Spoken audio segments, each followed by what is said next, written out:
ఈ ఆకు తెలుసా అండి ఎవరికైనా? దీన్ని గంగవాయలాకు అంటారండి. దీన్ని మనం పులుసు కూర ఎలా చేస్తారో చూపిస్తాను ఈరోజు.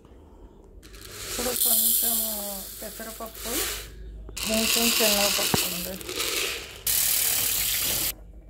ఈ పప్పును వాష్ చేసేసి ఆకు దీంట్లో వేయాలి. ఇది చూడండి, ఆకు పప్పు కలిపేసి ఆకు మునిగేటట్టు నీళ్లు పోసుకోండి. దీన్ని కుక్కర్లో పెట్టుకుందామండి. దీని పైగా మూత మీద ఒక ఉల్లిపాయ, కొంచెం చింతపండు కడిగేసి, కొంచెం పసుపు, పచ్చిమిరపకాయలండి. కూరకు ఎంత సరిపోతుందో అంత పచ్చిమిరపకాయలు 4-5 విజిల్స్ వచ్చిన తర్వాత తీసేయాలి.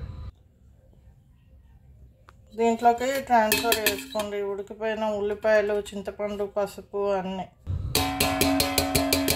వేసుకొని బాగా ఈ విధంగా బాగా మిక్స్ చేసుకోవాలి. దీనికి పోపు వేసుకోవాలి అంతే.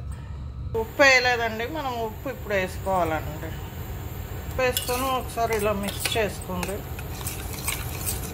ఇంక మనం నార్మల్ తాలింపే అండి, కూరలకు వేసే తాలింపే.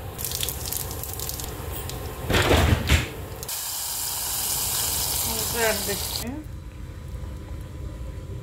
పులుసు కూర మనం డిష్ అవుట్ చేసుకున్నాం. గంగవాయలాకు పులుసు కూర రెడీ.